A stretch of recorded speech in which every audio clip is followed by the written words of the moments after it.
Yeah. And they became this team. And then I watched the HBO thing on Sinatra. And that's why I put it all together. I always tell people I was raised by Hoboken Italians.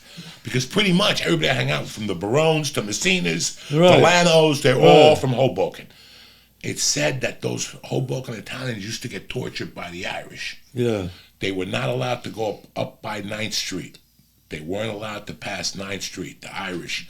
You can't tell Italian people not to walk past 9th Street. Yeah. So they probably had so much anger. Then Yeah. they moved up to North Bergen, and that anger got passed on to me because I grew up with them. Yeah. But it was and now I had my own anger from being a revolutionary Cuban. I remember my house, when you walked in, they had a picture of Fidel with blood coming out of his head next to fucking Jesus, you know? Wow. Because the pre-revolutionary Cubans hate Fidel. They were first generation. Right, they hate Fidel. Got their shit taken That's from right, them. that's right. So they would cry. They would fucking go, we're going to kill that motherfucker. So here I had these these Italians that were held back, and here I'm coming from an anti-revolutionary house.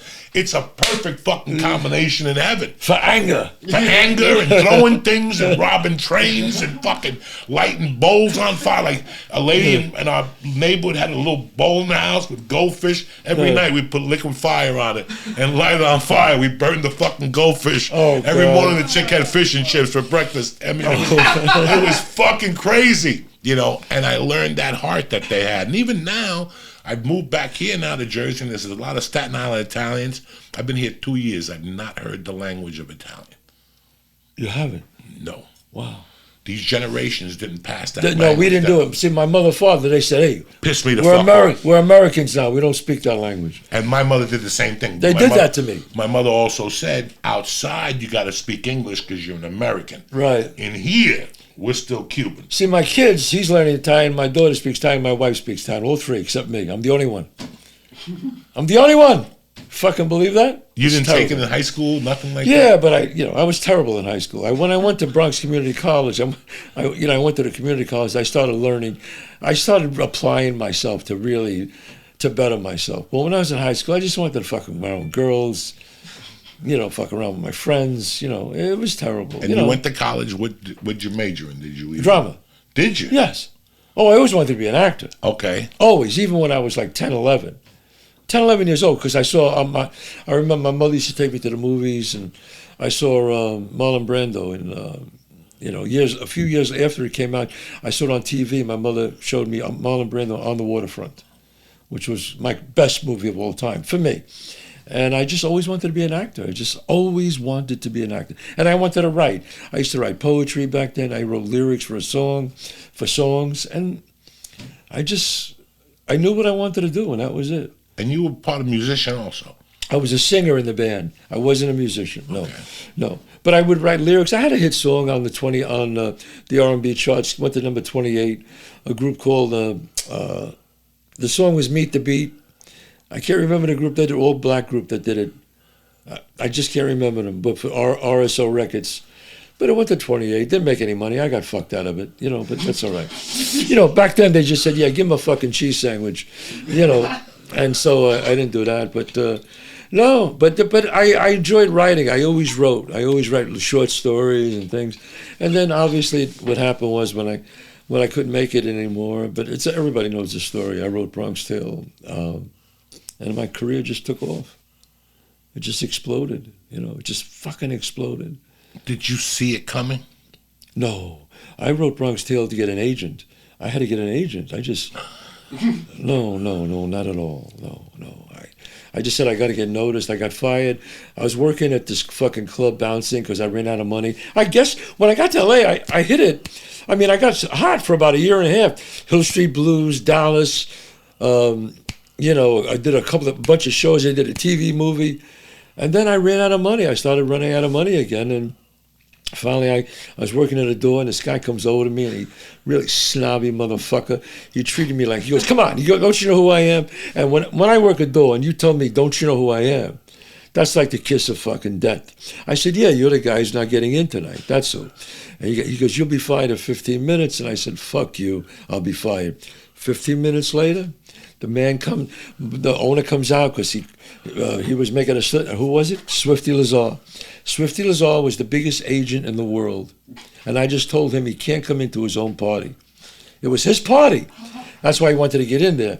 And I got fired, and I went home, and in North Hollywood, I was this fucking dump. I was a shitty apartment, shitty car, and I wrote, I said, I'll write this, I'm going to write about this killing. And I just wrote 5 minutes of it. Then I performed it from my theater workshop. And then everybody loved it. And then I would write during the week, and I would perform it on Monday. And people would comment. They tell me, people would say what they liked, what they didn't like. And I recorded it all on cassettes. And it was great, Joey, because I had a lot of feedback from a lot of people. You know, I would say, all right, this works, that works, this doesn't work.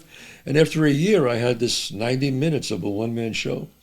And then my friend lent me money, and my fucking career just busted. Like I literally went from, you know, I had credits as an actor, Broadway credits, but I didn't, and nobody knew me. And then I just, boom, starring at the movies with, you know, Robert De Niro. And it was pretty crazy, man. But it was like the legend story. I turned it down. They offered me $250,000. I said, no, I want to play Sonny. I want to write the screenplay. They said, no, fuck, not happening. I said, all right, forget it. Then they offered me $500,000. I said, no. Then they offered me $1 million. I had $200 in the bank, swear my mother and father. And I said, I want to play Sonny. I want to write the screenplay. And the guy said to me, we can't make this money. We can't make this movie with you, Chaz, because Pacino wanted to do it, they all wanted to do it. And I said, no. And then finally, 2 weeks later, I did the show. Did you ever see the one-man show? No. No, you got to come and see it. See it. I did it, and I got off the stage, and the guy walks over to me, and he says, hey, Robert De Niro's in your dressing room. He just saw the show. And I said, Robert De Niro? He goes, yeah. I went in the dressing room. There was Bob De Niro. And he said, man, he goes, I fucking one man. He goes, you did a movie on stage. He goes, that's amazing. I said, oh, thanks, Bob. He goes, look, if you fucking sell this thing eventually, they're going to come to me anyway. So he goes, let me tell you how I feel. He goes, you should play Sonny. You should write the screenplay because it's your life and it'll be honest. He goes, I'll play your father and I'll direct it. And if you shake my hand, that's the way it'll be. I shook his hand and that was it, man. Boom. I took off. What are the fucking odds of that, right? So, but it was pretty incredible. It was pretty amazing. And that's what happened. I still remember walking out of that movie. I was just getting into comedy. I got into comedy in 91, and you're searching. You know, the first year you're imitating Dice Clay. Yeah, you're imitating Kennison. I'm not stealing their jokes. Right. I'm using their character. Right.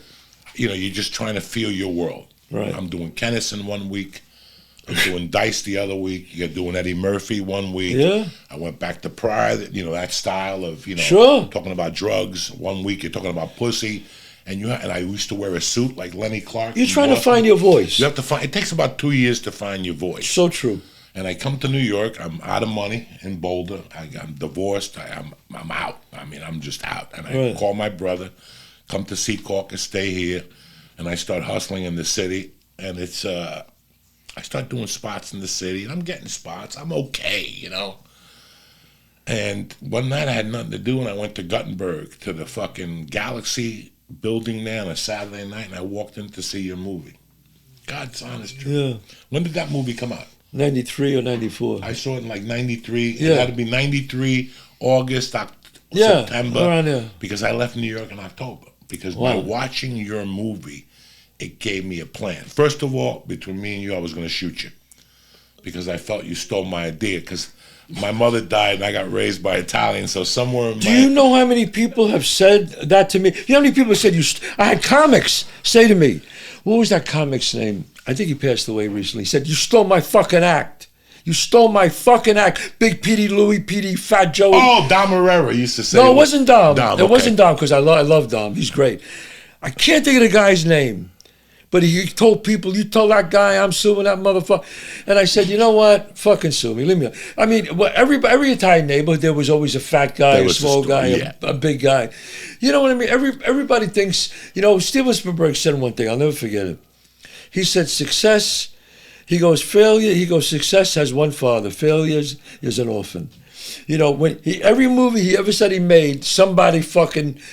they stole your idea, so you just deal with that. You go, all right, yeah, fucking sue me, whatever you want. But I didn't. In my mind, I wasn't going to sue you. I just left going, this is the story I gotta tell. This is the type of comic I have to be. Right. I have to tell my story from a sympathetic way. It's such a great movie because it's got so much heart. At the end, when he meets Joe Pesci and the whole thing, I mean, the movie has so many fucking things. But when I left that movie, I didn't have a car. I got no reason to lie to know, but I didn't have a car.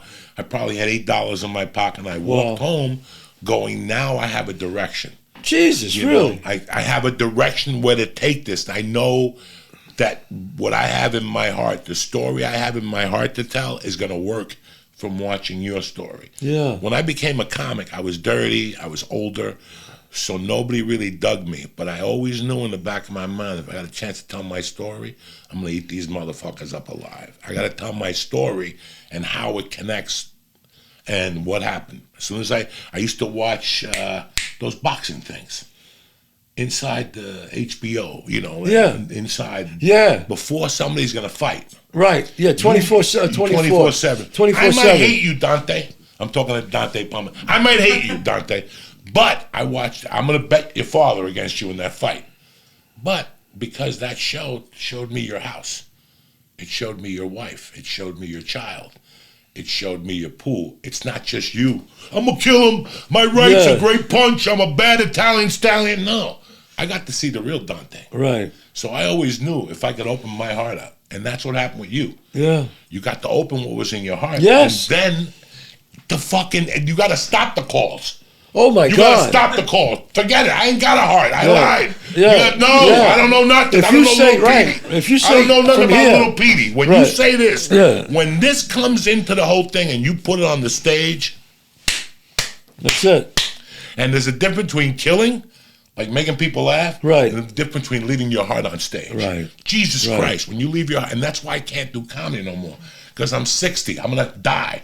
When I go on stage, it's like I tell a joke now. Right. I didn't realize this until I moved back to Jersey. When we were kids, right, I want you to think about this. We look at your son. When we were kids, we didn't go out to play.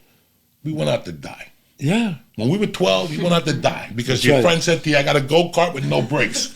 Go. Come on. Yes. We're going downhill. No helmets. Yes. Nobody was allergic to peanuts. There was no elbow braces. You know, right. We went out to die. You know.